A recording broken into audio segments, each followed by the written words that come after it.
പാട്ടുകളുടെ തന്നെ ഭാഷ എല്ലാം ആദിവാസി ഊരുകളുടേതാണ്. ഈ സിനിമയിൽ അഭിനയിച്ചിട്ടുള്ള ആളുകൾ മുഴുവൻ ആദിവാസികളാണ്.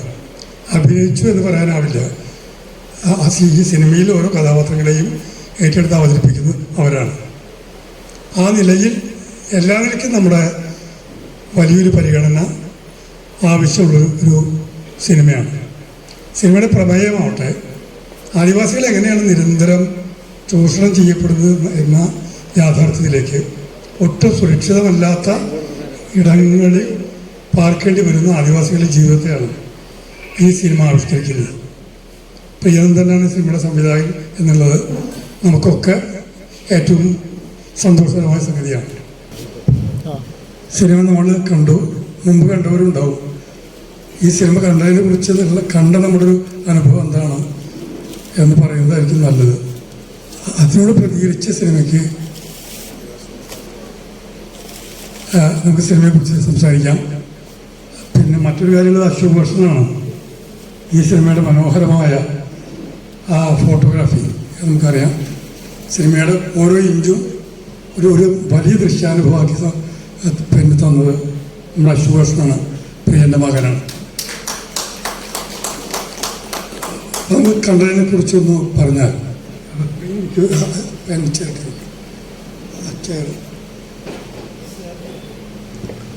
ആരെങ്കിലൊക്കെ ഒന്ന് കണ്ടതിനെ കുറിച്ച് പറയാം. എന്താണ് ഈ സിനിമ തന്നൊരു അനുഭവം?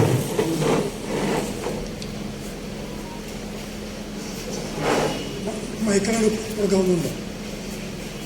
കൊടുക്കാവുന്ന മയക്കുണ്ടോ?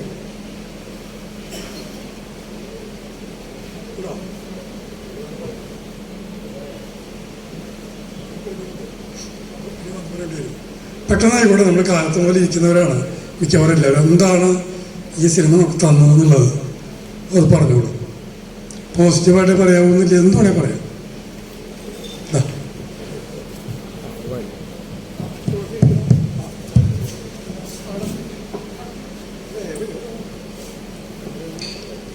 എൻ്റെ പേര് ശ്രീലത.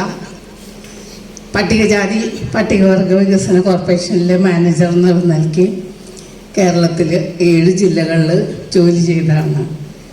കൂട്ടത്തിൽ വയനാട്ടിലെയും പാലക്കാട്ട് മീൻസ് അട്ടപ്പാടി, നിലമ്പൂർ, അങ്ങനെ 7 ജില്ലകളിലെ പട്ടികവർഗ കോളനി ഊരുകളിലൊക്കെ പല പ്രാവശ്യം നേരിട്ട് പോവുകയും അവരുടെ ലൈഫ് നേരിട്ട് കാണുകയും അവരുടെ പ്രശ്നങ്ങൾ മനസ്സിലാക്കുകയും ചെയ്തിട്ടുണ്ട്. ഇപ്പോൾ പ്രിയൻ്റെ ഈ സിനിമ ആദ്യം വന്നപ്പോൾ കാണാൻ പറ്റിയില്ല. അതുകൊണ്ടാണ് ഇപ്പോൾ വന്നപ്പോൾ എന്തായാലും കാണാൻ വന്നത്. അവിവാഹിതരായിട്ടുള്ള അമ്മമാർ, അത് എല്ലാ ആദിവാസി ഊരുകൾ പട്ടികജാതിക്കാരെ അപേക്ഷിച്ച് എല്ലാ ആദിവാസി ഊരുകളിലുള്ള ഒരു കോമൺ പ്രശ്നമാണ്. അപ്പം അത് വളരെ ഒതുക്കത്തിൽ തന്നെ പറഞ്ഞിട്ടുണ്ട്. ഏത് വിധത്തിൽ അവർ അമ്മമാരാവുന്നു എന്നുള്ളത് ജസ്റ്റ് ഒന്ന് നമുക്കൊരു ഇത് കാണിക്കണേ ഉള്ളൂ. പിന്നെ അവരുടെ ഭർത്താക്കന്മാർ ഉപേക്ഷിച്ച് പോകുന്ന കാര്യങ്ങൾ, അങ്ങനത്തെ ഒരുപാട് കാര്യങ്ങൾ അതിൽ പറയുന്നുണ്ട്. അപ്പം എന്തായാലും എനിക്ക് ഇതിൽ നെഗറ്റീവായിട്ട് പറയാനില്ല, വളരെ നന്നായിട്ടുണ്ട്. പിന്നെ എനിക്കൊരു ഇത് തോന്നിയത് അവളിൽ നല്ലൊരു പോസിറ്റീവ് ഇത് കൊണ്ടുവരുന്നുണ്ട്. പഠിക്കണം, എൻ്റെ ആകാശങ്ങൾ, എൻ്റെ ആർക്കോ വേണ്ടിയിട്ട് നശിക്കാനുള്ളതല്ല എൻ്റെ ജീവിതം.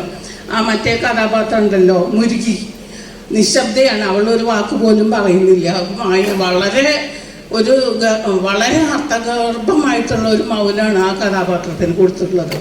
അപ്പം അങ്ങനെ അവൾ ഫൈറ്റ് ചെയ്യുന്നുണ്ട്. പക്ഷേ എനിക്കതിൽ ചെറിയൊരു പാളിച്ച എന്ന് പറയാൻ പറ്റില്ല. ഒരു സംവിധായകൻ്റെ ഭാഗത്തുനിന്ന് ഒരു ചെറിയ ഇത് കണ്ടത്, ഒരു തവണയെങ്കിലും അവളുടെ ഒരു സ്കൂൾ സീൻ കാണിക്കേണ്ടതായിരുന്നു. ആ ഒരു ഇത് തോന്നി. ഒരു സംവിധായകൻ്റെ പോയിന്റ് ഓഫ് വ്യൂവിൽ ഒറ്റ പ്രാവശ്യം അവളുടെ ഇതിലെവിടെയോ പറയുന്നുണ്ട് 10ാം ക്ലാസ് പരീക്ഷ കഴിഞ്ഞിരിക്കുകയാണെന്ന് പറയുന്നുണ്ട്. പക്ഷെ ഒരിക്കലെങ്കിലും അവളുടെ ഒരു സീൻ കാണിക്കേണ്ടതായിരുന്നു തോന്നി. പിന്നെ എനിക്ക് ചോദിക്കാനുള്ളത്, എന്തുകൊണ്ടാണ് പ്രിയൻ ഇങ്ങനെ ഒരു ടോപ്പിക് എടുത്തത്? നമ്മൾ ആ കൂട്ടത്തിൽ നിന്ന് വന്ന ഒരു അവിവാഹിതയായിട്ടുള്ള ഒരു അമ്മ നേതൃനിരയിൽ വന്നു. അവരെ 3 രാഷ്ട്രീയ പാർട്ടികളും ഉപയോഗിച്ച് ഒന്നും അല്ലാണ്ടാക്കിയത് നമ്മുടെ മുന്നിൽ ഉദാഹരണമുണ്ട്. അപ്പം എങ്ങനെയാണ് പ്രിയൻ അങ്ങനെ ഒരു തീം എടുത്തതെന്നുള്ളത് അറിയാൻ ആഗ്രഹമുണ്ട്.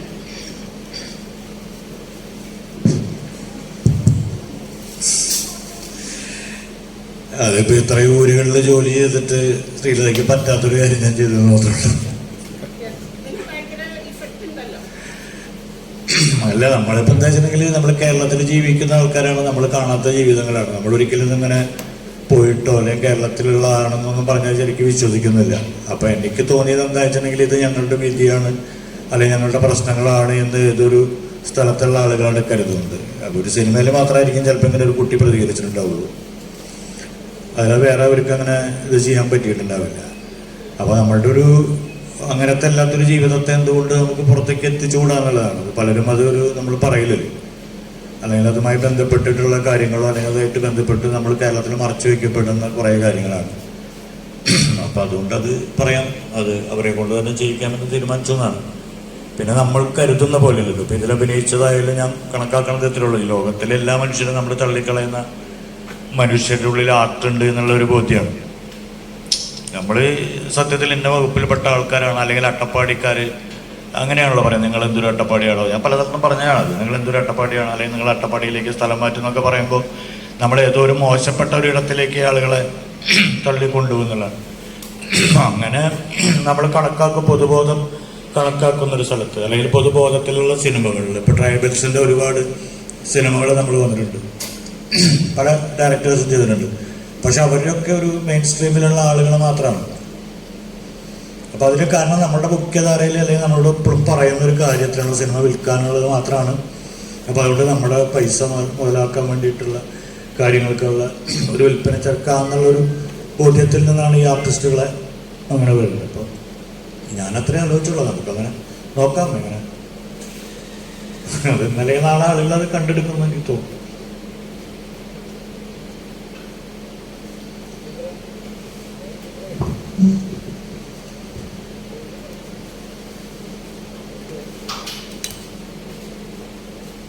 പേരൊന്ന് പറയൂട്ടാ.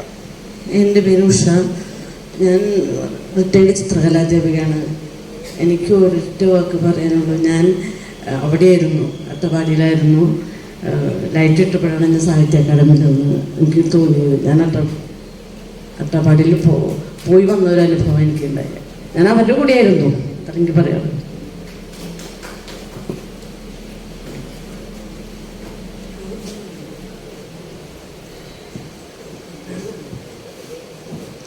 എൻ്റെ പേര് രഹ്ന സുൽത്താൻ. ഞാൻ അധ്യാപികയായിട്ട് ജോലി ചെയ്യണം. എനിക്ക് ഈ സിനിമ കണ്ടപ്പോൾ തോന്നിയത്, നമ്മളൊരു മേക്കപ്പ് ഇട്ടിട്ട് പല വേഷങ്ങൾ ചെയ്യുന്ന ആൾക്കാർ വീണ്ടും വേറൊരു വേഷത്തിൽ വന്നിട്ട് നമ്മൾ ആ സിനിമ കാണുമ്പോൾ, സിനിമ നടിമാരൊക്കെ കാണുമ്പോൾ നമ്മുടെ മനസ്സിലേക്ക് വീണ്ടും അവരെ അഭിനയിച്ച നമ്മൾ ആദ്യം കണ്ട ഇഷ്ടപ്പെട്ട ഒരു കഥാപാത്രം ഇടയിലേക്ക് വരും. ചില സിനിമ കണ്ടുകൊണ്ടിരിക്കുമ്പോൾ നമ്മുടെ മനസ്സിങ്ങനെ വഴുതിപ്പോകുമെന്ന് എനിക്ക് തോന്നിയിട്ടുണ്ട്. നമ്മളിപ്പോൾ ഒരു കുഞ്ചാക്കോ ബോബൻ്റെ അല്ലെങ്കിൽ ആരെങ്കിലും ഒരു സിനിമ കണ്ടുകൊണ്ടിരിക്കുമ്പോൾ നമ്മൾ ആദ്യം കണ്ട് ഇഷ്ടപ്പെട്ട ഒരു കഥാപാത്രം അറിയാതെ നമ്മുടെ മനസ്സിലേക്ക് വരും. ഇപ്പോൾ നിവിൻ പോളി ആയാലും ആരായാലും. പക്ഷേ ഈ സിനിമ കണ്ടുകൊണ്ടിരുന്നപ്പോൾ ശരിക്കും ഒരു ഒറിജിനാലിറ്റി ഫീൽ ചെയ്തു. അതായത് ജീവിക്കുന്ന ജീവിതം തന്നെ ഒരു മേക്കപ്പ് ഇല്ലാതെ അവർ നമ്മുടെ മുമ്പിൽ അഭിനയിച്ചു കാട്ടുന്നു. ഇപ്പോൾ അടുത്തത് ചേച്ചി പറഞ്ഞ പോലെ അട്ടപ്പാടിയിലായിരുന്നു മനസ്സുകൊണ്ട് നമ്മളെല്ലാവരും എന്നെനിക്ക് തോന്നുന്നു കുറച്ച് സമയത്തേക്ക്. പിന്നെ സത്യത്തിൽ സാറ് ഇവിടെ ഇരിക്കണമെന്ന് പറഞ്ഞപ്പോൾ ഞാൻ ആലോചിച്ചു, ഇങ്ങനൊരു ചിന്ത സാറിന് വന്നപ്പോൾ എത്രമാത്രം ആഴത്തിൽ ചിന്തിക്കുന്നുണ്ടാവും. കാരണം ഇന്നാളൊരു ദിവസം കേട്ടിരുന്നു, വയനാട്ടിൽ തന്നെ ഡ്രസ്സ് ഉപയോഗിക്കാത്ത ഒരു വിഭാഗമുണ്ട് എന്ന് ഒരു യൂട്യൂബിൽ ഇങ്ങനെ കണ്ടിരുന്നു. അപ്പോൾ അവരെയൊക്കെ നമ്മളിങ്ങനെ കേൾക്കുന്നതുള്ളൂ. ഇതുപോലെ കഥാപാത്രങ്ങളായിട്ട് കൊണ്ടുവരുമ്പോൾ ഈ പ്രിയൻ സാറിനെ പോലുള്ള ആൾക്കാർ നമ്മുടെ മനസ്സിലേക്ക് കൊണ്ടുവരുന്ന ചിന്തകളും ആഴത്തിലുള്ള അനുഭവങ്ങളും അത് പറഞ്ഞറിയിക്കാൻ പറ്റാത്തതാണ്. പക്ഷെ എനിക്ക് ഈ സിനിമ കണ്ടപ്പോൾ ഒരു സംശയം വന്നത്, അവസാന ഭാഗത്തിൽ ആ കുട്ടി വിദ്യാഭ്യാസത്തിന് പ്രാധാന്യം കൊടുത്തുകൊണ്ട് ഉയർന്ന ചിന്താഗതിയിൽ ചിന്തിക്കുമ്പോൾ, ആ മുകളിൽ കയറി നിൽക്കുമ്പോൾ ഉയർന്ന ചിന്താഗതി തന്നെയാണ് അത് നമ്മുടെ മനസ്സിലേക്ക് ഇടുന്നത്. പക്ഷെ അവരുടെ വസ്ത്രം, അതുവരെയും അവരൊരു ആദിവാസിയുടെ വസ്ത്രമായിരുന്നില്ല ധരിച്ചിരുന്നത്, ചുരിദാറായിരുന്നു. എൻ്റെ മനസ്സിൽ തോന്നിയൊരു സംശയമാണ്. പിന്നെ ഉയർച്ചയിലേക്ക് പോകുന്ന അവരെ വീണ്ടും ആ ആദിവാസിയുടെ വസ്ത്രത്തിലേക്ക് മാറ്റിയത് എന്താണ് എന്ന് എനിക്ക് മനസ്സിലായില്ല. ഒരു പക്ഷെ എൻ്റെ കുറവായിരിക്കാം, അത് ഒന്ന് അറിഞ്ഞാൽ കൊള്ളാമെന്ന് തോന്നി. നമ്മളാണ് നമ്മൾ കടന്നു കയറിയതാണ്. അവരുടെ സ്വത്വബോധത്തിലേക്ക് അവർ ഉയർന്നു വന്നെന്ന് മാത്രം ഞാൻ അതിൽ കണക്കാക്കിയിട്ടുള്ളൂ. ബാക്കി വസ്ത്രങ്ങളൊക്കെ നമ്മൾ കൊണ്ട് അടിച്ചേൽപ്പിച്ചതല്ലേ.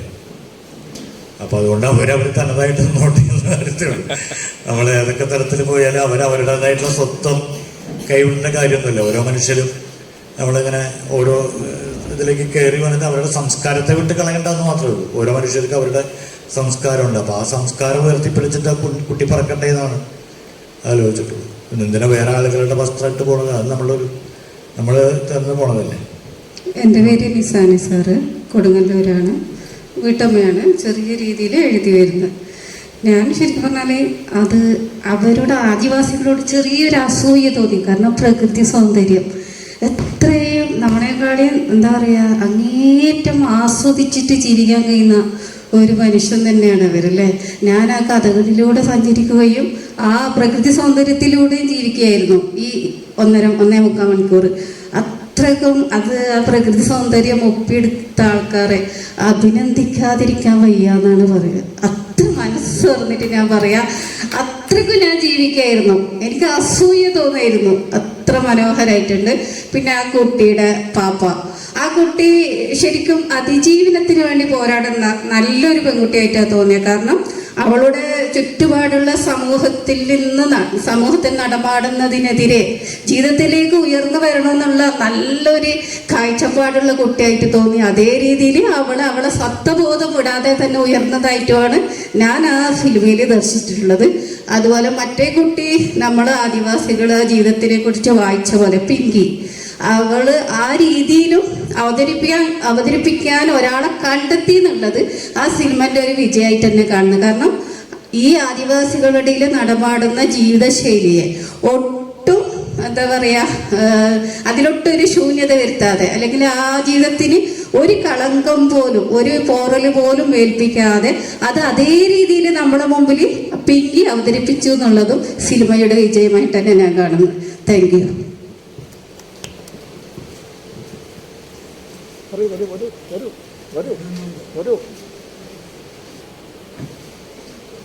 പേര് പറഞ്ഞോട്ടെ. സിനിമ കണ്ടു. വളരെ ഫോട്ടോഗ്രാഫി വളരെ നന്നായിട്ടുണ്ടായിരുന്നു.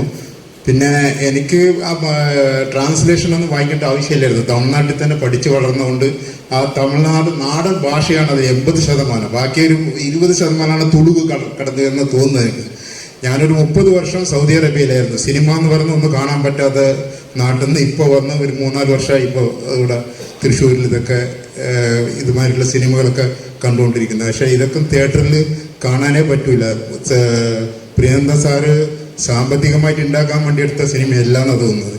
ഇപ്പോഴത്തെ സിനിമയിൽ 5 കൊല 6 കൊല ഇതാണ് സിനിമ മുഴുവനും കാണിച്ചുകൊണ്ടിരിക്കുന്നത്. ഇതൊക്കെയാണ് നടന്നുകൊണ്ടിരിക്കുന്നത്. പക്ഷേ ഈ സിനിമയിൽ വളരെ ഒരു പഠിക്കണമെന്നുള്ള ഒരു ആഗ്രഹത്തിലെ കുട്ടി വളരെ ഇതായിട്ട് പോകുന്നതാണ് കാണുന്നത്. ഇന്ന് അല്ല ആദിവാസികളുടെ ഊരുകളിൽ ചെറുപ്പത്തിൽ തന്നെ 15 വയസ്സിൽ തന്നെ കുട്ടികളായിട്ടുള്ള കഥകളൊക്കെ നമ്മൾ പുസ്തകത്തിലൊക്കെ വായിച്ചിട്ടുണ്ട്. അതുപോലെ ഈ വേറൊരു കുട്ടീനോട് ഈ കുട്ടി പറയുന്നുണ്ട്, ഒരു കുട്ടിയായിട്ട് നിൽക്കുന്ന കുട്ടീനോട് പാപ്പ പറയാണ്, നീ എത്ര നല്ലോണം പാടുമായിരുന്നു, എത്ര നല്ലോണം പഠിക്കുമായിരുന്നു, നിന്നെ ടീച്ചർക്ക് വളരെ ഇഷ്ടമായിരുന്നു. ആ കുട്ടിയുടെ മുഖത്ത് ഒന്നും പറയാൻ പറ്റാത്ത സ്ഥിതിയാണ്. പക്ഷെ വളരെ നന്നായിരുന്നു സിനിമ. 1 മണിക്കൂർ 1.25 മണിക്കൂർ പോയത് അറിഞ്ഞില്ല.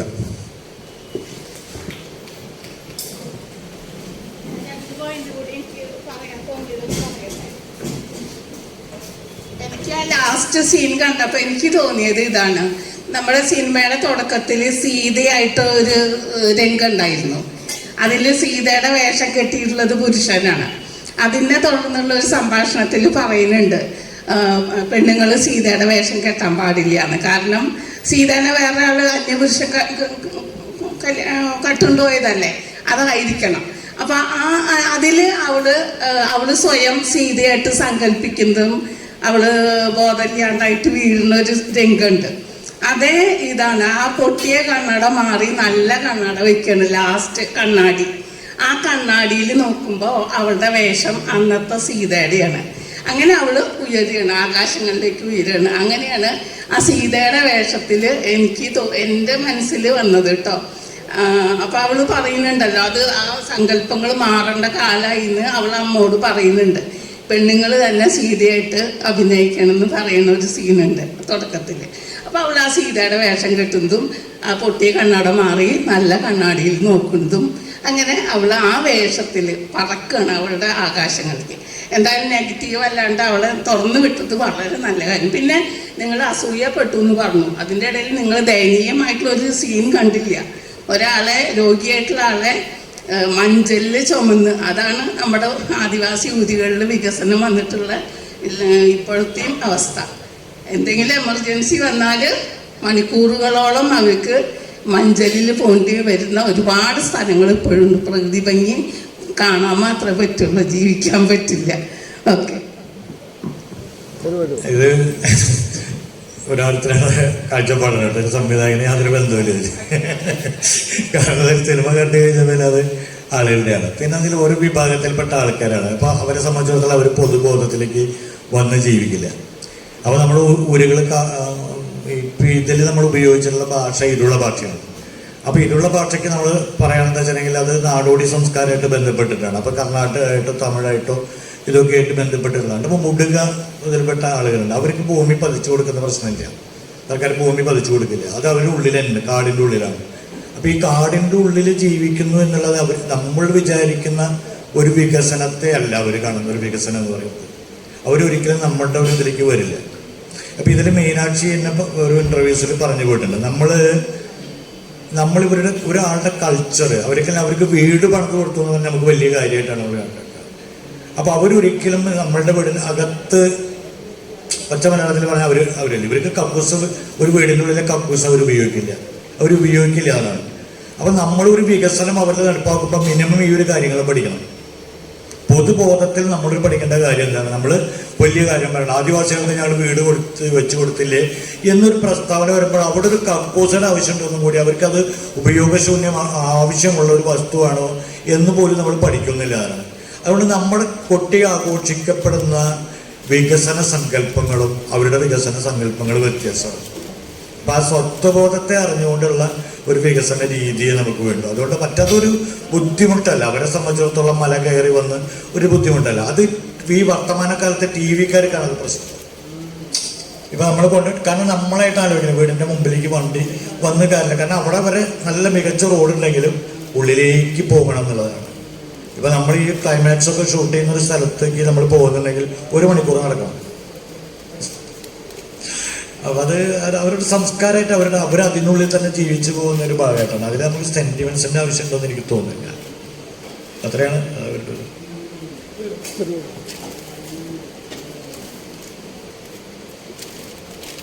പേര് പറയൂട്ടാ. നമസ്കാരം, ഞാൻ സജിത, ഹയർ സെക്കൻഡറി ടീച്ചറാണ്, സോഷ്യോളജി സബ്ജക്റ്റാണ്. എനിക്ക് പറയാനുള്ളത്, ഞാൻ അട്ടപ്പാടിയിൽ ഞാൻ വർക്ക് ചെയ്തിട്ടുണ്ട്. ഈ സിനിമയുടെ ഒരു പ്രത്യേകത, നമ്മൾ ഇന്നത്തെ ആനുകാലികമായിട്ട് പല സിനിമകളും കാണുമ്പോൾ എനിക്ക് തോന്നിയത് പ്രിയചേട്ടനോടൊരു അഭിനന്ദനം അറിയിക്കാനാണ്. കാരണം ആദിവാസികളെ കൊണ്ട്, മുഴുവൻ ആദിവാസികളാണ് അതിൽ അഭിനയിച്ചത് എന്നുള്ളതാണ് ഏറ്റവും വലിയ സന്തോഷം. സാധാരണ ഇന്നത്തെ സിനിമകളിലൊക്കെ ആദിവാസികളെ വേഷം കെട്ടിക്കാൻ വേണ്ടിയിട്ട് കുറേ കരിയും പെയിന്റും ഒക്കെ വെച്ച് വാരി തേക്കുന്നതിന് പകരം യഥാർത്ഥ തനതായ ആദിവാസികളെ അതിൽ ചിത്രീകരിച്ചു എന്നുള്ളത് വലിയൊരു സന്തോഷമാണ്. പിന്നെ അതുപോലെ തന്നെ അതിലെ ക്യാമറാമാൻ നല്ല എഫക്റ്റീവായിട്ടല്ല, ഭയങ്കര ഒരു ക്യാമറ വർക്ക് അതിൽ നടന്നിട്ടുണ്ട്. പിന്നെ അതേപോലെ തന്നെ അതിൽ മ്യൂസിക് എടുത്തു പറയാവുന്ന ഒരു വലിയൊരു ഗുണമാണ് അതിലെ മ്യൂസിക്. ഭയങ്കര ടച്ചിങ് ആയിട്ടുള്ള ഒരു മ്യൂസിക് വന്നു. പിന്നെ ആ ഫസ്റ്റ് ഹാഫ് വന്നതോടുകൂടെ ഞാൻ കുട്ടി വയലിൽ നൊരയുമ്പോൾ അതൊക്കെ വെച്ചിട്ട് ഇങ്ങനെ കിടന്ന് കരിമ്പ് ഞാൻ വിചാരിച്ചു കുട്ടി മരിച്ചോ കഴിഞ്ഞോ എന്നൊരു ചെറിയൊരു സംശയം ഉണ്ടായിരുന്നു. പിന്നെ അവിടെ നിന്നാണ് രണ്ടാമതൊരു ഇതിൽ നമുക്കൊരു പ്രതീക്ഷ വന്നിട്ടുള്ളത്. അത് എന്തായാലും ആ സിനിമ ഹൃദയത്തിൽ തട്ടി. പ്രത്യേകിച്ചും ഇപ്പം ഇവിടെ പറഞ്ഞു വസ്ത്രത്തിൻ്റെ കാര്യങ്ങളൊക്കെ പല ആൾക്കാരും ചർച്ചയിൽ വന്നിട്ടുണ്ട്. പക്ഷേ ആദിവാസികൾ ഇന്ന് എൻ്റെ ഫ്രണ്ട്സ് അവിടെ, എൻ്റെ കൂടെ പഠിച്ചിരുന്ന എൻ്റെ ഒരു ഫ്രണ്ട് ഇപ്പോൾ അവിടെ അഗളി ഗവൺമെൻറ് ഹയർ സെക്കൻഡറി സ്കൂളിൽ +2 ടീച്ചറുണ്ട്. അപ്പോൾ ഇവരുടെയൊക്കെ വീടും ഈ സ്ഥലങ്ങളൊക്കെ ഞങ്ങൾ വെക്കേഷൻ ആയി കഴിഞ്ഞിട്ടുണ്ടെങ്കിൽ 2 മാസമൊക്കെ അവിടെ പോയി നിൽക്കാറുണ്ട്. അവിടെയൊക്കെ കണ്ടത് ഈ ജോലി കിട്ടി ഒരു ഭാഗം. ഇപ്പോൾ സാറുടെ ഈ കഥ എന്ന് പറഞ്ഞു കഴിഞ്ഞിട്ടുണ്ടെങ്കിൽ ഒരു 50 കൊല്ലം മുന്നേ ആണ് അവരുടെ ലൈഫ് എങ്ങനെയാണെന്ന് തോന്നുന്നു. പക്ഷെ ഇപ്പോൾ കുറേ പേര് അതിന്ന് ശരിക്കും ഭയങ്കരമായിട്ട് ഡെവലപ്പ് ചെയ്തിട്ടുണ്ട്, കുറേ മാറ്റം വന്നിട്ടുണ്ട്. അതുകൊണ്ട് തന്നെ ആ ഡ്രസ്സിൻ്റെ ആ ഒരു സ്റ്റൈൽ എന്ന് പറഞ്ഞു കഴിഞ്ഞാൽ ഇന്നിപ്പോൾ നമ്മൾ ഇടുന്ന ഡ്രസ്സ് തന്നെയാണ് അവരിടുന്നത്. അപ്പം അതുകൊണ്ട് ഡ്രസ്സിൻ്റെ രീതിയിലോ അല്ലെങ്കിൽ അവരുടെ സംസ്കാരത്തെ കെടുത്തിയോ ഒന്നും വേണ്ട. പിന്നെ അവിടെ ആശുപത്രി ഫെസിലിറ്റീസ് സാധനങ്ങളൊക്കെ ഉണ്ട്, നല്ല നല്ല ആശുപത്രി ഫെസിലിറ്റീസ് എല്ലാം ഉണ്ട്. പക്ഷെ അത് പല ആൾക്കാരും അത് ഉപയോഗിക്കുന്നില്ല എന്നുള്ളതാണ് വേറൊരു വസ്തുത. എന്തായാലും ഈ സിനിമയ്ക്ക് എല്ലാവിധ ആശംസകളും. പിന്നെ ഒരു പരാതി, ഇത് ഞങ്ങൾക്ക് ഇപ്പോഴേ കാണാൻ അവസരം കിട്ടിയുള്ളൂ എന്നുള്ളൊരു സങ്കടമുണ്ട്. അട്ടപ്പാടിയിലൊക്കെ അഗളി സ്കൂളിലൊക്കെ അത് പണ്ടേ പ്രദർശിപ്പിച്ചു കഴിഞ്ഞു, പലയിടങ്ങളിലും ഇത് പ്രദർശിപ്പിച്ചു. ഞങ്ങൾക്ക് ഈ സിനിമ കാണാൻ കുറച്ച് വൈകിപ്പോയി എന്നുള്ളൊരു സങ്കടം ഞങ്ങളിത് അറിയിക്കുന്നു. ശരി, താങ്ക് യു.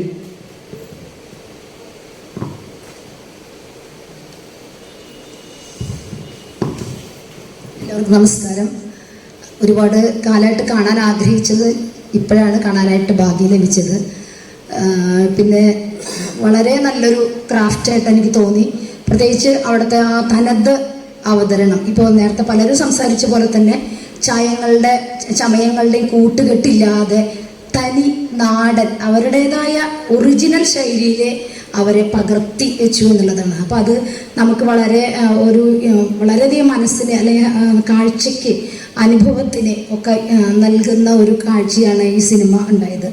പിന്നെ എനിക്കിതിങ്ങനെ കണ്ടു വന്നപ്പോൾ ഈ കുട്ടി ഗർഭിണിയായതിനു ശേഷം ഗർഭം അലസിക്കാനായിട്ട് നാട്ടുവൈദ്യന്മാരുടെ അടുത്ത് പലയിടത്തും പോകുന്നുണ്ട്. അതാണ് ഒരു ഡൗട്ട് എനിക്ക് തോന്നുന്നത്. ആ നാടൻ രീതികളൊന്നും ഫലിച്ചില്ല എന്നുള്ളതാണ്. രണ്ട് വൈദ്യന്മാരെ കാണുന്നു, മരുന്നുകൾ പൂർണ്ണമായി കഴിക്കുന്നുണ്ട്. എന്നിട്ടും ഈ പച്ചമരുന്നുകൾ കഴിക്കുന്നതിൻ്റെ ഫലം കാണാതെ പിന്നൊരു മന്ത്രവാദത്തിലാണ് അത് കൂടുതൽ അക്രമകാരിയായ ഒരു മന്ത്രവാദി. അപ്പോഴാണ് അതില്ലാതെ എന്താ പറയുക, മർദ്ദനത്തിൻ്റെ ശക്തി കൊണ്ട് ഗർഭം അലസിപ്പോയതാണ്. പക്ഷെ എന്നിരുന്നാലും അതിലൂടെയാണ് ആ കുട്ടിക്ക് മോക്ഷം അല്ലെങ്കിൽ അതിൽ നിന്നൊരു രക്ഷ ലാസ്റ്റ് ഉണ്ടായതെന്നൊരു ആശയത്തിനോട് എനിക്കിങ്ങനെ ഒരു ഡൗട്ട് തോന്നി. അതൊന്ന് വിശദീകരിക്കാം. അത് എന്ന് പറഞ്ഞാൽ മന്ത്രവാദം കൊണ്ടല്ലാന്നല്ലോ ഒരു മരുന്ന് കഴിക്കുന്നുള്ളൂ. മരുന്ന് കഴിച്ചതിൻ്റെ പുറത്താണ്. ഞാൻ മന്ത്രവാദം കൊണ്ടാണെന്ന് ഞാൻ ഒരു കാരണവശാലുമില്ല, അതുമായിട്ടൊരു ഭാഗമായിട്ട് വന്നു എന്ന് പറഞ്ഞുള്ളൂ. ഞാനൊരിക്കലും പറഞ്ഞിട്ടില്ല. അത് തെറ്റിദ്ധരിക്കപ്പെട്ടതെന്നുണ്ടെങ്കിൽ അത് ചിലപ്പോൾ എൻ്റെ കുറവായിരിക്കാം. പക്ഷെ അതൊരു മന്ത്രവാദം കൊണ്ടാണ് ഗർഭലസിംഗ് ഒരു കാരണത്താലും ഞാനത് സ്ഥാപിക്കപ്പെട്ടിട്ടില്ല. അങ്ങനെയില്ല. അതും കൂടി എൻ്റെ ഒരു കാരണമുണ്ടോ, ഒപ്പത്തിന് അങ്ങനൊരു ഉണ്ടാവാം. പക്ഷെ മന്ത്രവാദം കൊണ്ടാണെന്ന് ഒരിക്കലും ഞാനത് സ്ഥാപിക്കപ്പെട്ടിട്ടില്ല. സിനിമയിലോ അത് എൻ്റെ ഒരു ഒറ്റ കാഴ്ചയോടെ ചിലപ്പോൾ പ്രശ്നമാവും. ഒരു കാരണവശാലും അത് വന്നില്ല. അതതിൻ്റെ ഒരു നിമിത്തം പോലെ അങ്ങനെ സംഭവിച്ചു പോയെന്ന് മാത്രമേ ഉള്ളൂ.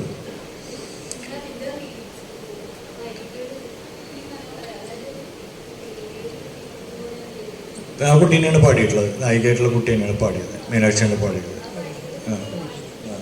പിന്നെ നമ്മുടെ സുനിലാണ്, കുട്ടി സുനിയാണ്, നമ്മുടെ തൃശ്ശൂർക്കാരനാണ് മ്യൂസിക് ചെയ്തത്. നമ്മുടെ സുനിലാണ്. രമേശ് മാർക്കി രണ്ടാളുണ്ട്. അതങ്ങനെ സ്ഥാപിക്കത്തില്ല കേട്ടോ, ഞാനത് സമ്മതിച്ചു തരില്ല. അത് തോന്നാൻ വേണമെങ്കിൽ അതിൻ്റെ ഭാഗമായിട്ട് അത് കുഴപ്പമില്ല. ഞാനിങ്ങനെ പറഞ്ഞു എന്നുള്ളത്. ആളുകൾ എങ്ങനെ വേണമെങ്കിൽ കൺസീവ് ചെയ്യാം. സംവിധാനം പടം കഴിഞ്ഞ് കഴിഞ്ഞാൽ പിന്നെ ഡയറക്ടറായി പോയി. കാരണം അത് നമ്മൾ വായിച്ചെടുക്കാറുണ്ട്. അപ്പോൾ ഓരോരുത്തർ കവിത ഇടുന്ന പോലെയാണ്. ഞാൻ എങ്ങനെ ഉൾക്കൊള്ളുന്നു, എങ്ങനെ വായിച്ചെടുക്കുന്നു എന്നുപോലെയാണ് അത്. നമ്മൾ മുഴുവൻ അതിൻ്റെ പറയേണ്ട കാര്യമില്ല. ചില സാധ്യതകളായിട്ടുണ്ടാവാം അങ്ങനെയാണ്. അതല്ലെങ്കിൽ നമ്മൾ സ്കൂൾ കാലഘട്ടമൊക്കെ വന്നു കഴിഞ്ഞാൽ പിന്നെ ഇവർക്ക് യാത്ര പറ്റില്ല. അത് മുടക്കായിട്ടുള്ളൊരു ബന്ധപ്പെട്ടാണ്. അതല്ലെങ്കിൽ അവർ സ്കൂള് കാര്യങ്ങൾ അതിൻ്റെ ഒരു രീതി ഞാൻ മുൻപത്തെ ഇതിൽ പറയുന്നത്. അപ്പം സ്കൂള് കാണിക്കാം എന്ന് പറയുകയാണെങ്കിൽ പിന്നെ ഈ ഒരു പീരീഡ് കിട്ടില്ല അവർക്ക്. അത് വെക്കേഷൻ പീരീഡ് ആയതുകൊണ്ടാണ് അങ്ങനെ അവർക്ക് സഞ്ചരിക്കാനും അതിനൊക്കെയുള്ള സ്വാതന്ത്ര്യം കിട്ടുള്ളൂ. അത് മറ്റേ രീതിയിൽ സ്കൂൾ വന്നു കഴിഞ്ഞാൽ പിന്നെ ഇവർക്ക് ഈ ഒരു സ്വാതന്ത്ര്യം കിട്ടില്ല, ഈ ഫ്രീഡം ഉണ്ടാവില്ല. അപ്പോൾ അതിൻ്റെ വ്യത്യാസമുണ്ട്. അപ്പോൾ അതുകൊണ്ടാണ് ഈ ഒരു കഥയ്ക്ക് വേറെ തരത്തിലുണ്ടാക്കുന്നൊരു ജർക്ക് വരാതിരിക്കാൻ വേണ്ടിയിട്ടാണ് സ്കൂള് ഒഴിവാക്കിയത്. അപ്പം അതിൻ്റെ ഒരു വേറെ ചിലവ് ഇതൊന്നുമില്ല. പിന്നെ ടീച്ചർ പറഞ്ഞ പോലെ ഈ സിനിമ കാണാൻ വൈകുന്നതാണ് നമ്മുടെ പ്രശ്നം വരുന്നത്. ഇപ്പം നിങ്ങളൊരു സിനിമ ഉണ്ടാക്കിയിട്ട് ഇപ്പോൾ 3 വർഷമാകുമ്പോഴാണ് 2025. അപ്പോൾ അതുകൊണ്ട് എന്താ വെച്ചിട്ടുണ്ടെങ്കിൽ ഇത്തരം സിനിമ ചെയ്യുന്ന മനുഷ്യരെ സംബന്ധിച്ചിടത്തോളം നമ്മൾ തിരസ്കൃതമായിട്ട് പോകണം.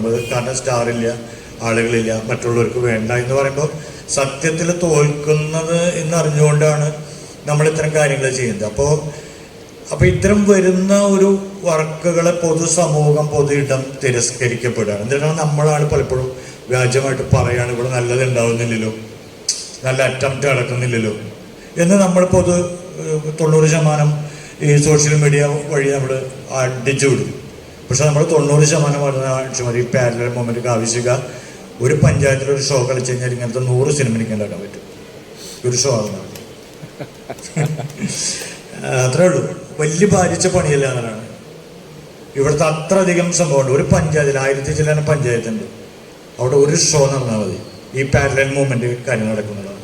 അത് ഭയങ്കരമായിട്ട് ബുദ്ധിമുട്ടിയിട്ടുള്ള ഒരു പ്രയോജനം തോന്നുന്നില്ല. അപ്പോൾ നമ്മൾ ഇങ്ങനെ അവിടെ നമ്മളുടെ ചരിത്രത്തിലും കാലത്തിലൊക്കെ നമ്മൾ പറയുന്നത് ഇങ്ങനെ ഒറ്റപ്പെട്ട ചില മനുഷ്യരും കാര്യങ്ങൾ നിലനിന്ന് പോകുന്നുണ്ട്, സംസ്കാരം നിലനിന്ന് പോകുന്നുണ്ട്. അതുകൊണ്ട് ഇങ്ങനെയും സിനിമയുണ്ട്. അത് ഈ ആകാശത്തിരിക്കുന്ന താരങ്ങൾക്ക് വേണ്ടി മാത്രമുള്ള ഒന്നല്ല, അവരുടെ മാത്രം കാര്യമല്ല എന്ന് നമ്മൾ വീണ്ടും വീണ്ടും പറഞ്ഞുകൊണ്ടിരിക്കുകയാണ്. അത്രേ ഉള്ളൂ. അതാണ് ടീച്ചറെ എൻ്റെ ഏറ്റവും വലിയ കാര്യം. അപ്പോൾ നിങ്ങൾ ശ്രമിക്കുന്നില്ല എന്നുള്ളതാണ്.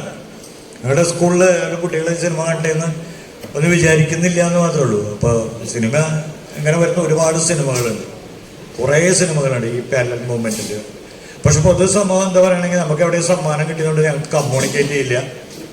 അപ്പം എൻ്റർടൈൻമെൻറ്റ് എന്നുള്ളൊരു മെയിൻ അജണ്ടയാണ് നമ്മൾ വരുന്നത്. ഇപ്പം നമ്മൾ ഏതെങ്കിലും സ്ഥലത്ത് തന്നെ ഇപ്പം നമ്മൾ പ്രാദേശികമായിട്ട് ഒരു ചലച്ചിത്രമേള തുടങ്ങിയ അവിടെ ആദ്യത്തെ സിനിമ കളിപ്പിക്കും, ഉണ്ണിയാർച്ച കളിപ്പിക്കാൻ ആളുണ്ടാവുമല്ലോ എന്നുള്ള കൂടുതൽ ആളെ കിട്ടുമോ എന്നുള്ളതാണ്. അതാണ് ഈ ആളുകൾ ചോദിക്കുക. അപ്പം അത് നമുക്ക് എല്ലാവർക്കും അപ്പം അതൊക്കെയാണ് ചില പ്രശ്നങ്ങൾ വരുന്നത്. അത് കുഴപ്പമില്ല. 5 തിയേറ്ററിൽ നമ്മൾ കളിച്ചു ഒരു ഷോ ചെയ്തല്ലോ. എളുപ്പമല്ല. ചാക്കോ മാഷൊക്കെ 100 കണക്കിന് ടിക്കറ്റുകൾ മുൻകൂർ കൊടുത്തിട്ടാണ് നമുക്കറിയാം ആളുകൾ വരുന്നത്. അതുകൊണ്ട് നമുക്ക് അറിഞ്ഞുകൊണ്ടാണ് നമ്മൾ ചെയ്യുന്നത് കേട്ടോ. നമ്മൾ അറിഞ്ഞുകൊണ്ടാണ് ഇതിലൊക്കെ ഇടപെടുന്നത്. തോറ്റുപോകുന്ന അറിഞ്ഞുകൊണ്ട് തന്നെയാണ് ഇടപെട്ടുള്ളത്. പിന്നെ ഇടപെടാൻ പോണത് അങ്ങനെ തന്നെയാണ്. ഞാൻ ചോദിക്കാൻ പോയ ചോദ്യത്തിന്റെ ഉത്തരമാണ് ഇപ്പൊ മാഷ് പറഞ്ഞു നിർത്തിയത്. ഇന്നത്തെ അത്യന്താധുനിക സൗകര്യങ്ങളോ സാധ്യതകളോ കഥയോ ചലച്ചിത്രത്തിന്റെ എല്ലാ ഡൈമെൻഷൻസും ഉപയോഗിക്കാൻ അറിയാൻ പാടില്ലാത്തതോ കഴിവില്ലാത്തതോ ആയിട്ടുള്ള ഒരാളല്ല പ്രേംനന്ദൻ. പക്ഷേ ഇത്ര ഒറിജിനലായിട്ട് ഇപ്പം ഈ അവസാനം മാഷ് പറഞ്ഞതുപോലെ തോൽക്കും എന്ന ഉറപ്പ് കണ്ട് അല്ലെങ്കിൽ ആളുകൾ ഒരു ഇതാക്കി ഒരു ഉത്സവമാക്കി മാറ്റില്ല എന്ന ഉറപ്പുണ്ടായിട്ടും എങ്ങനെയാണ് മാഷ് ഇത് ഡെഡിക്കേറ്റ് ചെയ്യാൻ പറ്റുന്നത്? അങ്ങനെയാണ് എൻ്റെ ചോദ്യം. നമുക്കത് ഇങ്ങനെ ചലച്ചിത്രത്തിൻ്റെ അല്ലെങ്കിൽ കലയോടും സമൂഹത്തോടും ഒക്കെയുള്ളൊരു ഡെഡിക്കേഷൻ എങ്ങനെയാണ് മാഷ് ക്രിയേറ്റ് ചെയ്ത് എടുത്തത് എന്നുള്ളതാണ്. ഈ സിനിമയെ സംബന്ധിച്ച് ഞാൻ വേറെ ഒന്നും പറയാനില്ല, കാരണം ഇത് ഇതിൻ്റെ ഉള്ളിലൂടെ കയറി പോയി കഴിഞ്ഞു. ഞാൻ വളരെ നമ്മൾ ഈ സമൂഹത്തിൻ്റെ ഒരു ജീവിയാണ്, സാമൂഹ്യ ജീവിയാണ് നമ്മളെ. അപ്പോൾ നമ്മൾക്ക് വരുമ്പോൾ എന്താ വെച്ചാൽ എൻ്റെ മുമ്പിലുള്ള മാതൃകകളാണ്. ഞാൻ ഏറ്റവും ആദ്യം സിനിമ പഠിക്കാൻ ഒരാളുടെ അടുത്ത് ചെന്ന് ചോദിച്ചപ്പോൾ KR മോഹനോട് ചോദിച്ചത് എന്താ വെച്ചാൽ എൻ്റെ സിനിമ അധികം ആൾക്കാരൊന്നും കണ്ടിട്ടൊന്നുമില്ല, തിയേറ്ററിൽ അധികം ഓടിയിട്ടൊന്നുമില്ല, അതുകൊണ്ട് നീ എന്തിനാ എൻ്റെ കൂടെ നിന്ന് പഠിക്കണത് എന്നുള്ളതാണ് ചോദിച്ചിട്ടുള്ളത്. അപ്പോൾ നമ്മളെ സംബന്ധിച്ചിടത്തോളം അങ്ങനെ കുറേ മാതൃകകളുണ്ട്. ഇപ്പോൾ അശോകൻ ചെരുവിൽ ഇവിടെ വന്നിട്ട് ഞാൻ അശോകൻ ചെരുവിനെ കാണാൻ രജിസ്റ്റേർഡ് ഓഫീസിൽ പോയിട്ട് അശോകട്ട് അവിടെ ഉണ്ടോ എന്ന് ചോദിച്ച സമയത്ത് പറഞ്ഞത് ആളെ കണ്ടിട്ട് കാര്യം നടക്കില്ലേ, കാരണം കാര്യം നടക്കണേ ഇന്നുണ്ടോ. അപ്പം ഇങ്ങനെ കുറേ ആൾക്കാരുണ്ട്. ഇപ്പോൾ രാവണേട്ടൻ നമ്മൾ പരിചയപ്പെടുന്ന കാലത്ത് ഞാൻ സിനിമാക്കാരനായിട്ടൊന്നുമല്ല. അപ്പം ഈ നമ്മളെ സംബന്ധിച്ചിടത്തോളം ബോധം കൊണ്ട് നടക്കുന്ന ഒരുപാട് മനുഷ്യരുണ്ട്. അപ്പം നമ്മൾ വഴി തെറ്റിച്ച് പോയിട്ടുള്ള ആൾക്കാർ സത്യത്തിൽ ഇവരൊക്കെയാണ്. അതുകൊണ്ട് നമ്മൾ ഇതിന് ഒന്നിച്ചിരിക്കുന്നു എന്നുള്ളതാണല്ലോ. അപ്പം നമ്മൾ കാവശ്യകയുടെ ഭാഗമായിട്ട് ഒന്നിച്ചിരിക്കുന്നതിൻ്റെ ഏറ്റവും പ്രധാനപ്പെട്ട കാര്യം എന്ന് പറഞ്ഞാൽ ഇങ്ങനെ ഒന്നിച്ചിരിക്കുന്ന ഒരു സമൂഹത്തെയാണ് നമ്മൾ തിരിച്ചു പിടിക്കേണ്ടത്. നമ്മൾ വേർപ്പെടുത്താൻ ശ്രമിക്കുന്നതിൻ്റെ ഇടയിൽ ഒന്നിച്ചിരുത്താൻ പറ്റുന്ന ഇതാണെന്നുള്ളതാണ് ഞാൻ കണക്കാക്കണം. അതുകൊണ്ട് ഇതൊരു പരാജയമായിട്ടൊന്നും എനിക്ക് തോന്നുന്നൊന്നുമില്ല. അതുകൊണ്ട് എന്താ വെച്ചിട്ടുണ്ടെങ്കിൽ ഇതിന്ന് 1 കോടിക്കണക്കിന് രൂപ മുതൽ മുടക്ക് കിട്ടും, അല്ലെങ്കിൽ ലാഭം പ്രതീക്ഷിച്ചുള്ളത്. ഇത് കളിക്കാൻ ആളുകളുടെ ഇടയിലൊന്നും പറ്റിയിരുന്നെങ്കിൽ അടുത്ത സിനിമയ്ക്ക് വേണ്ട ഒരു ഊർജ്ജം ഉണ്ടാവും എന്നുള്ളതാണ് നമ്മളിങ്ങനെ ആലോചിച്ച് പോകുന്നത്. അത് പഴകിപ്പോകുന്ന എനിക്ക് തോന്നണില്ല. അത് എല്ലാ കാലത്തായിട്ട് അത് സംഭവിക്കട്ടെ. ചില കാര്യങ്ങൾ പിന്നീടായിരിക്കും നമ്മൾ അതിൻ്റെ ഒരു സിനിമ വിലയിരുത്തുമ്പോൾ ഒക്കെ ആ കാലം മാത്രമല്ല. അപ്പം എനിക്ക് ബന്ധമുള്ള പവിയേട്ടനായാലോ അല്ലെങ്കിൽ അവർ രവിയേട്ടനായാലോ മോഹനേട്ടനായാലോ ഒക്കെയുള്ള ഒരു കാലത്തുനിന്ന് വരുന്നത് അവർ ആ ഒരു മെയിൻ സ്ട്രീമിനെ സ്വപ്നം കണ്ടിട്ടല്ല. അതിൻ്റെ ഒരു ആഡംബര ജീവിതം, സിനിമയുടെ ഒരു ആഡംബര ജീവിതം സ്വപ്നം കണ്ടിട്ടല്ല. പക്ഷെ സിനിമ എപ്പോഴും മുതലാളിത്തത്തിൻ്റെ കലയാണ്. പണം വേണം. പണമില്ലാതെ നമുക്കൊരു ദിവസം പോലും ഷൂട്ട് ചെയ്യണമെങ്കിൽ തിയേറ്റർ പോലെ നമുക്കത് ഇത് ചെയ്യാൻ പറ്റില്ല. അതിൻ്റെ ഒരു 100 ഇരട്ടി പൈസ ഉണ്ട്. ഒരു നല്ല നാടകം ഉണ്ടാക്കുന്നതിന് 100 ഇരട്ടി പൈസ ഇതിന് വേണമെന്നുള്ളതാണ്.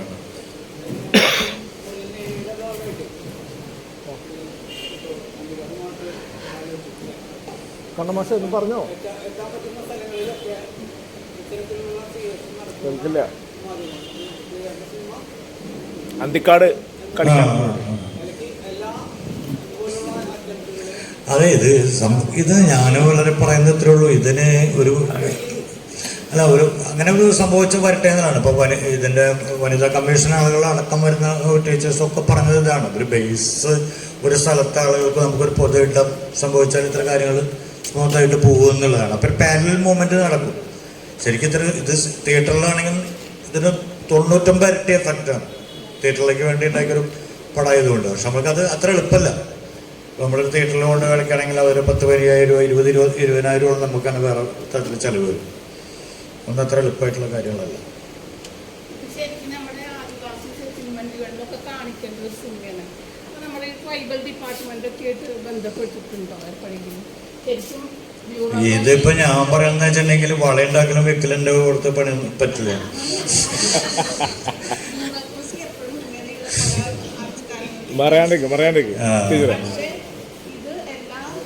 ഞാൻ അങ്ങനെ പോയിട്ട് കാല് പിടിച്ചിട്ടൊന്നുമില്ല. നിങ്ങളിതൊന്നും കാണിക്കുന്ന മറ്റൊന്നും കാല് പിടിക്കില്ല. അതിപ്പോ അല്ല, അതിനുള്ളൊരു ചോദ്യം, ഇത് അവിടെയാണോ കാണിക്കേണ്ടത് അത് ഇവിടെയാണോ കാണിക്കേണ്ടതെന്നാണ്.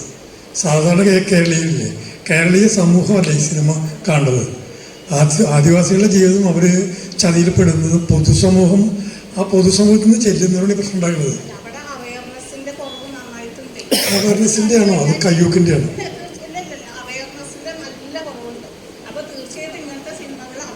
ഇതിൽ ഏറ്റവും വലിയ കാര്യം പറയട്ടെ, നമ്മൾ ഈ ഇവർ പറയട്ടെ 25 ദിവസം അട്ടപ്പാടിയിൽ ഈ സിനിമ ഓടിയത് നമ്മളെക്കാൾ കൂടുതൽ ആൾക്കാർ അവർ പോയി കണ്ടു. 25 ദിവസം ഞാൻ ഒരാഴ്ചയെങ്കിലും തികച്ചു കൊടുക്കില്ല എന്ന് വിചാരിച്ചിട്ടാണ്. ഒരു ഷോ ആണ് അവിടെ ചോദിച്ചത്. അവിടെ 4 ഷോ ആനക്കട്ടി. അപ്പോൾ അവരത് പോയി കാണുകയും പിന്നീട് കളിപ്പിക്കുകയും ചെയ്തു എന്നുള്ളതാണ്. അപ്പം നമുക്ക് ഒന്നാമതൊരു സ്ഥലത്ത് പോയി, ഇപ്പം ഞാനൊരു സ്ഥലത്ത് പോയി കഴിഞ്ഞാൽ തിയേറ്ററിൻ്റെ നമ്മുടെ കോമൺ രീതിയാണത്. എന്തിനു ഞാൻ പറഞ്ഞു കഴിഞ്ഞാൽ പിന്നെ സർക്കാർ അടക്കത്തിൽ പെടും. ഞാൻ കേരള ഫിലിം ഡെവലപ്മെൻറ്റ് കോർപ്പറേഷനാണ്. ഈ സർക്കാർ തിയേറ്ററുകളിൽ പോയിട്ട് ഞാൻ എൻ്റെ സൈലൻസർ എന്ന് പറഞ്ഞിട്ട് പടം കളിക്കാൻ വേണ്ടിയിട്ട് നിലവിലത്തെ ഒരു ടൈം പോലും തന്നില്ല. അത് ഉച്ചയ്ക്കലത്തെ ഒരു ടൈമേ തന്നുള്ളൂ. അപ്പോൾ ഞങ്ങൾ പറയുമ്പോൾ നിങ്ങൾ വലിയ സംസ്കാരത്തെക്കുറിച്ചൊക്കെ പറയും, ചെല്ലുമ്പോഴാണ് അറിയുള്ളൂ. അതുകൊണ്ട് ദയവായിട്ട് ഭരണകൂടത്തിൻ്റെ അടുത്തേക്ക് ചെന്നിട്ട് അവർക്ക് അല്ല, ഞാൻ സർക്കാരിനെ കുറ്റം പറയല്ല, ദയവായിട്ട് എന്നോട് പറയുന്നത്. സിനിമ സംസാരിക്കുന്നതാരോടാണെന്നുള്ളൊരു ചോദ്യമുണ്ട്. ഈ സിനിമ കാണേണ്ടത് ആദിവാസികളാണോ അത് പൊതുസമൂഹമാണ്? പൊതുസമൂഹമാണെന്നുള്ളതാണ് എൻ്റെ ഒരു അഭിപ്രായം. ഇവിടെ തന്നെയാണ് നമ്മൾ കാണേണ്ടത്.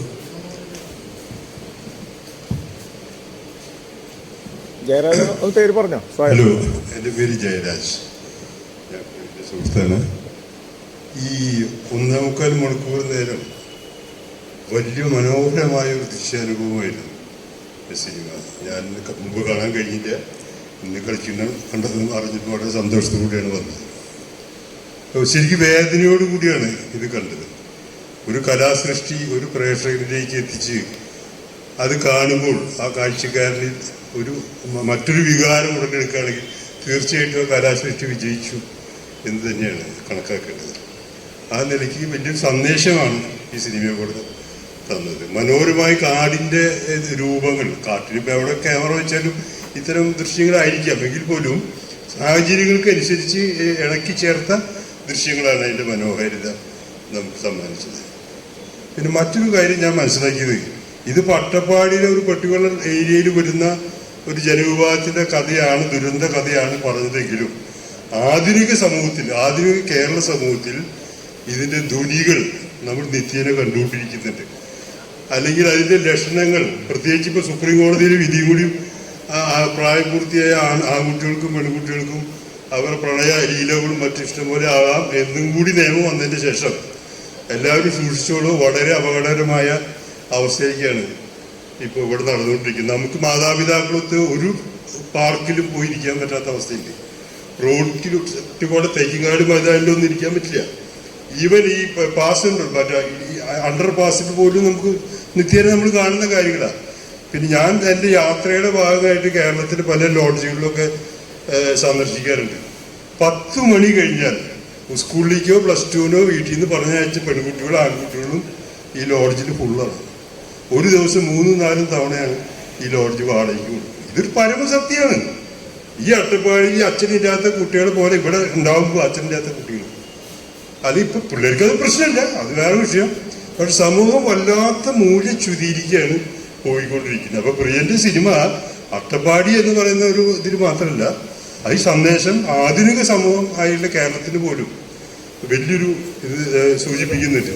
ഭരണാധികാരികളുടെ ഭാഗത്തുനിന്ന് ഒരു നന്മയും നമ്മൾ ഇനി പ്രതീക്ഷിക്കേണ്ട. പ്രിയ നേരത്തെ പറഞ്ഞതൊക്കെ അക്ഷരം പ്രതി ശരിയാണ്. നമ്മൾ വിശ്വസിച്ചിരുന്ന പ്രത്യയശാസ്ത്രത്തിൻ്റെ വക്താക്കളെന്ന് കരുതിയിരുന്ന ആൾക്കാരൊക്കെ ചലച്ചിത്ര കോർപ്പറേഷനും മറ്റേലും അധികാര സ്ഥാനങ്ങൾ വന്നിട്ടൊന്നും ഇദ്ദേഹത്തിൻ്റെ സിനിമയ്ക്ക്, ഈവൻ പി ടി കുഞ്ഞുമോൻ്റെ സിനിമയ്ക്ക് പോലും ഇത് വേദി കിട്ടാത്ത അവസ്ഥയിൽ ഇപ്പോഴും വന്നിട്ടുണ്ട്. ഇവര് എത്ര ടിക്കറ്റ് വിൽക്കുന്നു, അതാണ് സിനിമയുടെ വിജയമായിട്ട് കണക്കാക്കുന്ന ആധുനിക സമൂഹം. സിനിമ പോയി എവിടെ എത്തിയെന്നുള്ളത് ഏകദേശം അറിയാലോ. കഴിഞ്ഞ വർഷത്തെ സിനിമാ ചരിത്രമൊക്കെ നോക്കിയറിയാം. നടനാണ് നിശ്ചയിക്കുന്നത് സിനിമ എങ്ങനെ വേണമെന്ന്. സംവിധായകനൊക്കെ നിസ്സഹാരിൽ നിൽക്കുന്നൊരു അവസ്ഥയ്ക്ക് മാറുകയാണ്. ഞാനും ഈ മേഖലയായിട്ട് ചെറിയൊരു ബന്ധമുള്ളതുകൊണ്ടും കൂടിയാണ് ഇത് പറഞ്ഞത്. വളരെ നന്ദി. ഇങ്ങനൊരു ഇത് ഒരുക്കിയതിന് ഇതിൻ്റെ ഭാരവാഹികളോട് നന്ദി പറയും. ജനജനം പറഞ്ഞപ്പോഴൊരു കാര്യം വെച്ചത് ഒരിക്കലും അട്ടപ്പാടിയിൽ നടക്കുന്ന ഒരു കഥയായിട്ട് കണക്കാക്കരുത് കേട്ടോ.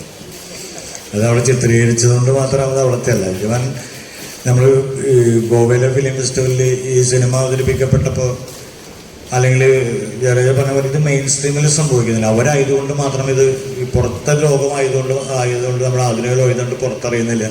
അവരുടെ ഒരു സൊസൈറ്റി ആയതുകൊണ്ട് മാത്രമാണ് അത് പുറത്തറിഞ്ഞു പോകുന്നത് എന്നുള്ളത് മാത്രമേ. അത് ലോകത്തെവിടെയും നമ്മൾ ആദിവാസി ട്രൈബൽ കോളനി മാത്രമല്ല, ഈ ശരിക്കും അതിനെ കണക്കെടുക്കാമെന്ന് വെച്ചിട്ടുണ്ടെങ്കിൽ ഈ നമ്മളെന്താ പറയുക, ഇടുക്കിയിൽ അല്ലെങ്കിൽ ഇതുപോലെ തോട്ടം തൊഴിലാളികളുള്ള ചില സ്ഥലത്തിലൊക്കെ താമസിക്കുന്ന മനുഷ്യർ, ഒറ്റപ്പെട്ട ഒരുപാട് ഉള്ള സ്ഥലങ്ങളിലൊക്കെ ഈ കുട്ടികൾ, ചെറിയ കുട്ടികൾ ഇങ്ങനെ വേറെ രീതിയിൽ ഉപയോഗപ്പെട്ട് പോകുന്നുള്ളതാണ് കൊണ്ട് പോകുന്നത് എന്നുള്ളതാണ്. അതുകൊണ്ട് ഇതൊരു അട്ടപ്പാടിയിൽ കഥയായിട്ട് മാത്രം കണക്കാക്കി. സുഹൃത്തുക്കളെ, നമുക്ക് വളരെ അഭിമാനമുള്ളൊരു സംഭവമാണ്. കുറച്ച് ഗ്യാപ്പിന് ശേഷമാണ് ഇപ്പോൾ വീണ്ടും പരുകുരുവി പലയിടത്തും ഷോകൾ ഏറ്റെടുക്കപ്പെടുന്നത്. ഒരുപക്ഷെ കഴിഞ്ഞ ലോക്സഭാ ഇലക്ഷന് മുമ്പ് ചേർപ്പ് മേഖലകളിൽ പെരിന്തൽമണ്ണ, അതുപോലെ പാലക്കാട്, അങ്ങനെ പല ഭാഗങ്ങളിലായിട്ട് നന്നായിട്ട് ഈ ബദൽ മൂവ്മെൻറ്റുകൾ സ്ക്രീനിങ് രീതി ഏറ്റെടുക്കപ്പെടണം എന്നുള്ള രീതിയിൽ സമിതികളും പുരോഗമന പ്രസ്ഥാനത്തിൻ്റെ ആളുകളും പെരിന്തൽമണ്ണയൊക്കെ പുക്കാസ തന്നെയാണ് ഏറ്റെടുത്തത്. അപ്പോൾ ഇത് വേറൊരു കാര്യം എന്ന് വെച്ചാൽ ഇതൊരു കവിത പോലെയാണ് ഈ സിനിമ. ഇതിന് ആദ്യത്തെ ഷോട്ട് മുതൽ അവസാനത്തെ ഷോട്ട് വരെ ശരിക്കും അനലൈസ് ചെയ്ത് കഴിഞ്ഞാൽ എങ്ങനെയാണ് ഈ വഴി, അതിൻ്റെ കയറ്റിറക്കങ്ങൾ, കെട്ടുപണഞ്ഞ അതിൻ്റെ സംഗതികൾ, വെള്ളക്കെട്ട്, ഇത് മിറർ പോലെയുള്ള അതിൻ്റെ ഇമേജറികൾ, ആ ഒരു വള്ളിയിൽ നിന്നിട്ട് അവർ ക്രോസ് ചെയ്യാൻ പഠിപ്പിക്കുന്ന സംഗതികൾ വളരെ പ്ലാൻഡായിട്ടാണ് ഓരോരോ ഷോട്ടുകൾ ചെയ്തിരിക്കുന്നത്. അതിൻ്റെ ഒരു ക്ലൈമാക്സിലേക്ക് എത്തുമ്പോഴാണ്. അപ്പോൾ ഇതൊരു ഫിലിം, ഏറ്റവും നല്ല സിനിമ എപ്പോഴും വളരെ മൾട്ടി ഡയമെൻഷണൽ ആയിട്ടുള്ള ഇമേജുകൾ ഫില്ല് ചെയ്തിട്ടുള്ള നല്ല കവിതയായിരിക്കും, ബിംബങ്ങളിലൂടെയാണ് പോകുന്നത്. സാധാരണ റിയലിസ്റ്റിക് ആയിട്ട് വെറുതെ എടുത്തൊരു കഥ പറഞ്ഞു പോകുമ്പോൾ അത്ര ഫീൽ ചെയ്യില്ല.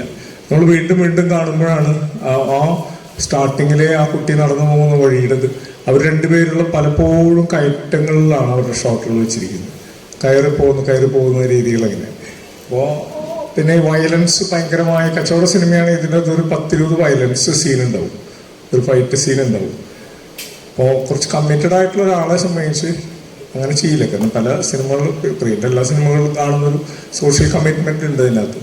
അപ്പോൾ അങ്ങനെ എടുക്കുമ്പോൾ അതിന് ഒരു മിനിമം ബഡ്ജറ്റിൽ നല്ലൊരു സിനിമ നമുക്ക് മുന്നിലേക്ക് വരുമ്പോൾ കേരള സമൂഹം പറയും എല്ലാ സിനിമകളിലും ഫ്യൂഡൽ ബിംബങ്ങളാണ്, ഇതാണ്. അപ്പോൾ പിന്നെ ഈ സിനിമ എന്ന് ഏറ്റെടുത്തൂടെ? അപ്പോൾ ഇങ്ങനെ പല രീതികളിൽ കച്ചവട സിനിമകൾ വേറൊരു തലത്തിൽ കഴിഞ്ഞ 3 കൊല്ലം കൊണ്ട് ഈ ഇത്തരം പാരലൽ മൂവ്മെൻറ്റുകളെ വിഴുങ്ങിക്കളയുന്ന രീതിയിൽ ഭയങ്കര ഫാസ്റ്റായിട്ടാണ് നേരത്തെ പറഞ്ഞ പോലെ മാർക്കറ്റിംഗ് തിയറി വർക്ക് ചെയ്യുന്നത്. ചെറു സിനിമക്കാരൊക്കെ എന്തിനാ കൊണ്ട് നടക്കണേന്ന് പറയും. ഞങ്ങൾ നാടകക്കാരായതുകൊണ്ട് നമുക്ക് പെട്ടെന്ന് അറിയാൻ പറ്റും. ഈ നാടകം കൊണ്ട് 5 കളി കളിച്ചിട്ട് എന്ത് ഗുണമെന്ന് പറയുന്ന പോലെ ഒരു സിനിമ എടുത്ത് 10 കളി കളിച്ചിട്ട് എന്ത് കാര്യം എന്നുള്ളത്. ഇതിനുള്ള ഒരു മറുപടി കൊടുക്കേണ്ടത് നമ്മുടെ ബഹുജന പ്രസ്ഥാനങ്ങളും DYFI, SFI, പുരോഗമന കലാസാഹിത്യം തന്നെയാണ്. എന്തുകൊണ്ട് വിദ്യാഭ്യാസ വകുപ്പിനും അല്ലെങ്കിൽ സാക്ഷരതാ മിഷനും ഏറ്റെടുത്തുകൊണ്ട് എല്ലാ ജില്ലകളിലെങ്കിലും ഒരു 10 കളി കളിപ്പിക്കുക എന്നുള്ള മിനിമം മര്യാദയാണ്. ലാഭം നോക്കരുത്. ഇപ്പോൾ ഒരു വീണ്ടും ജനകീയമായി ഇറങ്ങിയിരിക്കുകയാണ്. അത്ര മൾട്ടി കോംപ്ലക്സ് ഉള്ള വലിയ തിയേറ്ററുകൾ, അത്ര ഡോൾബി സിസ്റ്റം ഉള്ള സൗണ്ട് സിസ്റ്റത്തിലും ഈ ഫിലിം കളിച്ചിട്ടുണ്ട്. അതിൻ്റെ 4K ഇതിലുള്ള ക്യൂബ് ഇതിലൊക്കെ കണ്ടന്റ് വെച്ചുകൊണ്ട്. പക്ഷെ ഇപ്പോൾ വീണ്ടും പറയുന്നു പ്രോജക്റ്റായിട്ട് നമ്മൾ ഇറങ്ങാം. അപ്പോൾ അത് എനിക്കൊരു പൊളിറ്റിക്കൽ ആക്ടിവിറ്റി പോലെയാണ് പ്രിയൻ കാണുന്നത്.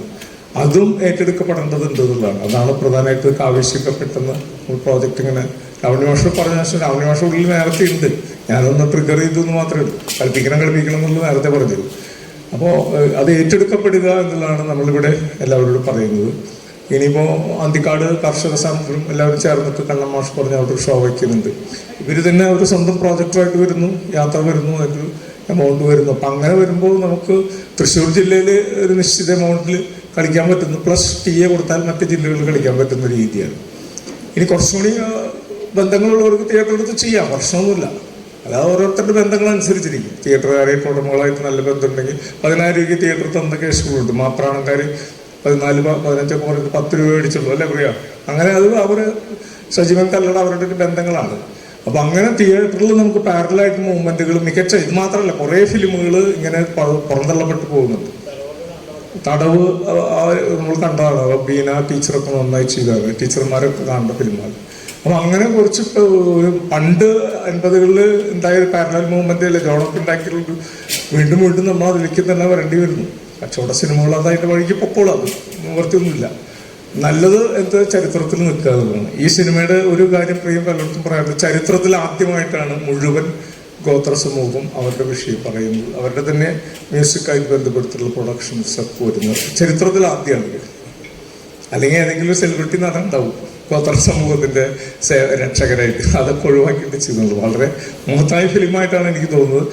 ഇന്നല്ലെങ്കിൽ നാളെ കേരളം ചർച്ച ചെയ്യപ്പെടും, സംശയമില്ല. കാലത്ത് ഒരു 9 മണി 9:30 കൂടി എത്തിയവരാണ് നമ്മളിവിടെ. സിനിമ കഴിഞ്ഞിട്ട് ഇതിനെക്കുറിച്ച് സംസാരിക്കാൻ ആരെങ്കിലും ഉണ്ടാവും എനിക്ക് തോന്നിയിരുന്നില്ല.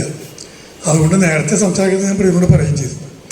പക്ഷെ സിനിമ കഴിഞ്ഞിട്ടും ശ്രദ്ധാലുക്കളായിട്ടുള്ളൊരു സദസ്സ്, ശ്രദ്ധാലുക്കളുള്ളൊരു സദസ്സ് ഉണ്ടായി എന്നുള്ളതും നല്ല ചർച്ച നടന്നുള്ളതും ഈ സിനിമയെക്കുറിച്ചുള്ള പല ചിന്തകൾ പങ്കുവെച്ചു എന്നുള്ളതും വളരെ നന്നായി. അത് ഇത്തരം സിനിമകൾക്ക് മാത്രം സാധ്യമാവുന്നൊരു കാര്യമാണ്. കുറേ ആശയങ്ങൾ പലരും പങ്കുവെക്കലും ഒന്നുടച്ചലും ഇതൊക്കെ ഇത്തരം സിനിമകൾക്ക് മാത്രമേ സാധ്യമാവുള്ളൂ. അപ്പോൾ അത് കഴിഞ്ഞു എന്നുള്ളതും നല്ല ചോദ്യങ്ങളുണ്ടായി, നല്ല കമൻറ്റുകളുണ്ടായി എന്നതിൽ സന്തോഷം. ഇത്തരം സിനിമകൾ എവിടെയെങ്കിലും കളിക്കുന്നുണ്ടെന്ന് പറഞ്ഞാൽ പോയി കാണാനുള്ള സന്മനസ് നമുക്ക് എല്ലാവർക്കും ഉണ്ടാവണം എന്നുകൂടി പറഞ്ഞുകൊണ്ട് എല്ലാവർക്കും നന്ദി രേഖപ്പെടുത്തുന്നു.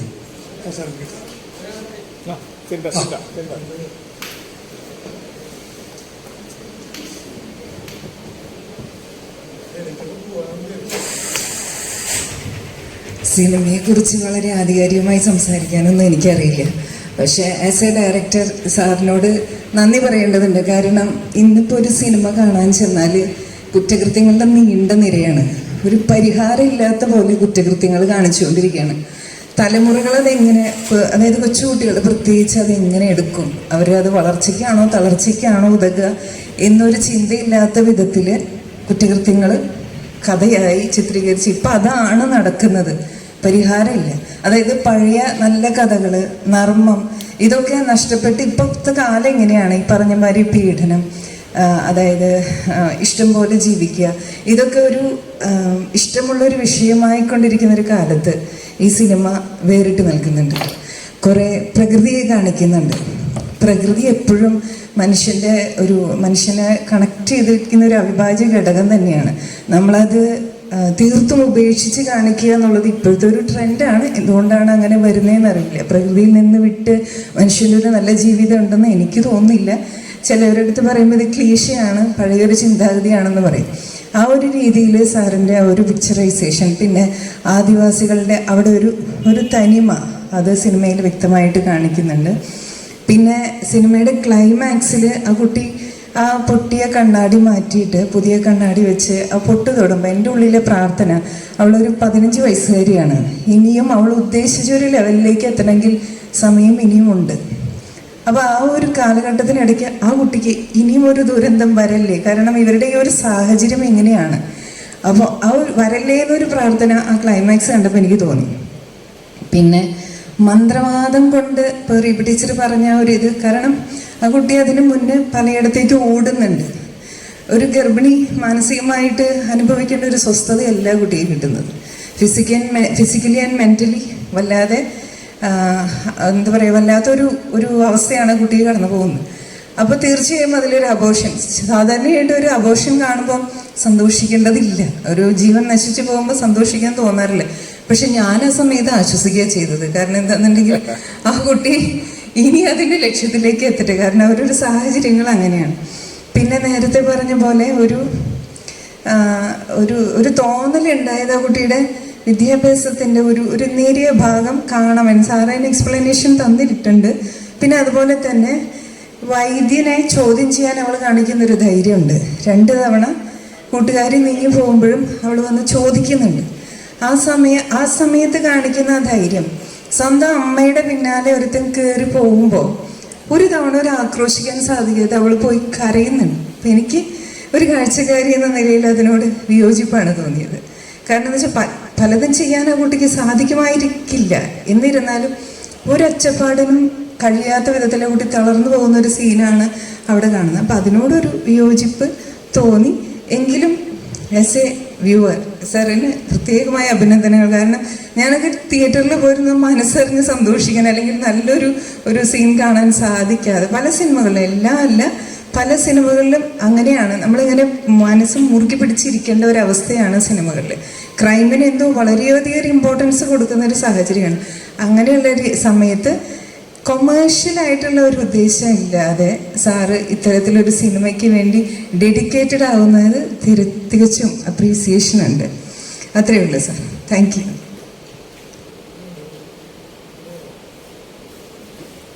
അവരെ കൊണ്ട് ബിഹേവ് ചെയ്യിപ്പിച്ച കാര്യം ഞാനിതിനെ മറുപടി പറയേണ്ട കാര്യം ഞാൻ പറഞ്ഞല്ലോ. അത് ചില വിയോജിപ്പുകളൊക്കെ ഉണ്ടാവാം.